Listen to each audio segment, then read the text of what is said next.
Hello everyone, আমি ঝুমুর। আমার নতুন একটি ব্লগে আপনাদেরকে এত এত ভালোবাসা।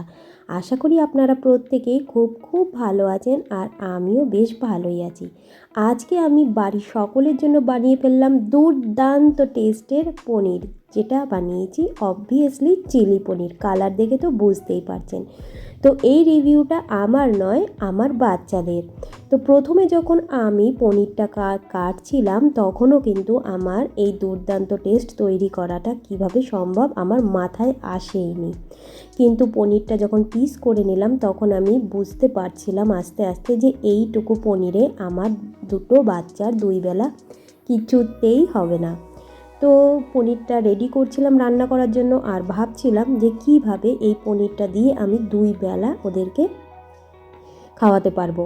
তো ভাবতে ভাবতে মাথায় এসে গেল একটা দারুণ নিনজা টেকনিক নয়, একটা বুদ্ধি। সেটা হলো, আমি এই সপ্তাহে যে দেশি চিকেনটা এসেছিল তার জন্য আমি সেখান থেকেই কিছুটা মাংস আমি রেখে দিয়েছিলাম মোমো বানানোর জন্য, এই 4 থেকে 5 টুকরো মাংস।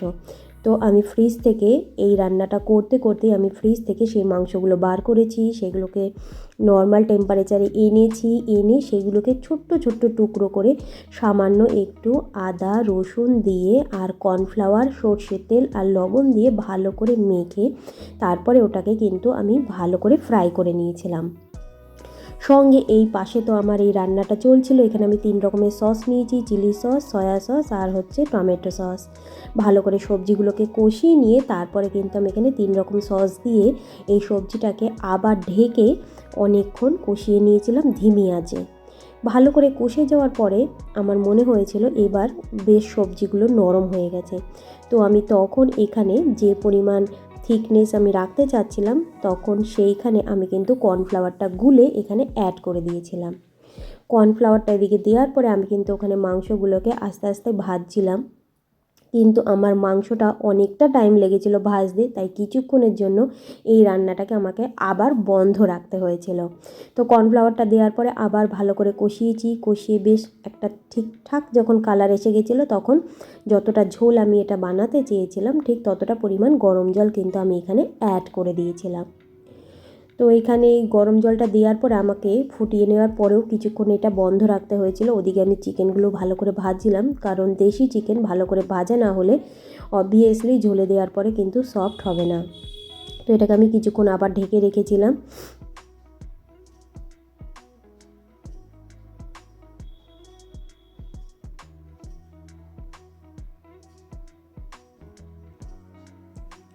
আমি চাইলেই এটাকে চিলি পনির বলে আপনাদেরকে বলতে পারতাম, কিন্তু যেহেতু এই চিলি পনিরটা অবভিয়াসলি প্রথম দিকে চিলি পনিরই ছিল, কিন্তু যেহেতু আমি সামান্য একটু চেঞ্জ করেছি তাই ভাবলাম আমি এই চিলি পনিরটাকে আজকে ঠিক যেভাবে করেছি আমি সেভাবেই আপনাদেরকে বলে দেবো যে আসলেও আমি এই চিলি পনিরটা কীভাবে করেছিলাম।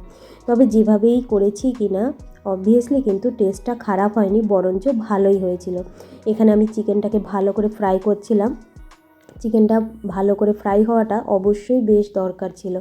তো যখন এখানে চিকেনটা ফ্রাই হয়ে গিয়েছিলো, এই চিকেনের থেকে যে তেলটা বেরিয়েছিল পুরো জিনিসটাই কিন্তু এখানে আমি অ্যাড করে দিয়েছিলাম। আর আমার এই নিনজা বুদ্ধি দেখে আমার হাজব্যান্ড কিন্তু দিব্যি আমাকে হাসাচ্ছিল।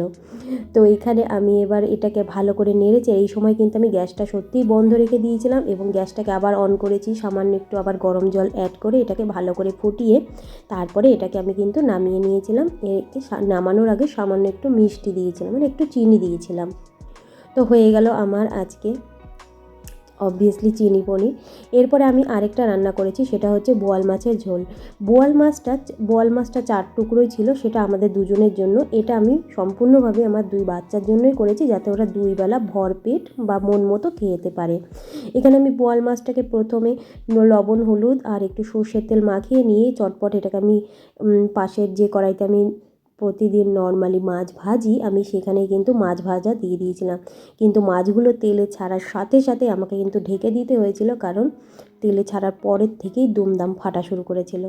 তো এখানে আমি আলুটা 8 টুকরো আলু দিয়েছি, 8 টুকরো আলু দিয়ে একটু জিরে আর একটু শুকনো লঙ্কা গুঁড়ো দিয়েছি, একটু টমেটো দিয়েছিলাম কিন্তু সেটা অলমোস্ট গলে গেছে। আজকে আমি এটাতে ঝোল বেশি দিইনি, যেহেতু আমরা দুজন খাবো, তো ওই জন্য যতটুকু ঝোল লাগবে আমি সেইটুকুই জল এখানে দিয়েছি। আর এখানে আমি 8 টুকরো আলুর ভেতরে একটা আলু গালিয়ে দিয়েছিলাম আর লবণটা চেক করে নিয়েছিলাম নামানোর আগে। মাত্র এক পিঞ্চ মতো গরম মশলা কিন্তু এখানে দিয়েছিলাম। এই গরম মশলাটা আমার ঘরেই বানানো হয়, তবে পরশুদিন আমার গরম মশলাটা শেষ হয়ে গিয়েছিলো, তাই নতুন করে কিন্তু আবার আমি কালকে গরম মশলাটা বানিয়েছি।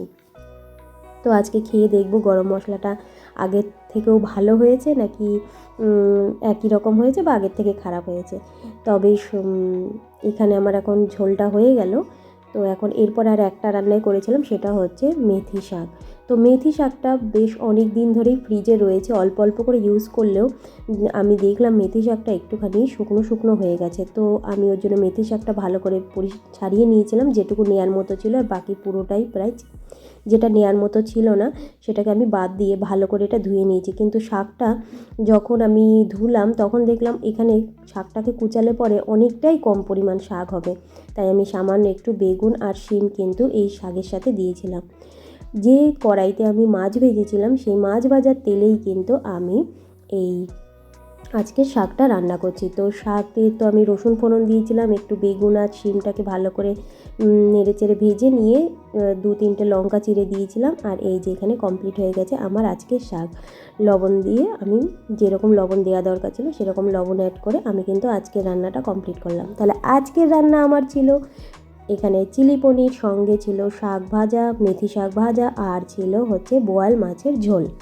তো আজকের দুপুরবেলার থালাটা যদি আমি রেডি করে ফেলি, তাহলে আজকের দুপুরের থালাতে আছে গরম গরম ভাত, সঙ্গে আছে মেথি শাক, আলু আর টমেটো দিয়ে বোয়াল মাছের ঝোল, আর বানিয়েছি চিলি পনির। তো আজকের মেনু তো কমপ্লিট করে ফেললাম। তো আজকের মতো আসি, দেখা হবে আবার নতুন একটি ব্লগে। ততক্ষণ পর্যন্ত ভালো থাকবেন, সুস্থ থাকবেন আর হাসি খুশি থাকবেন। টাটা।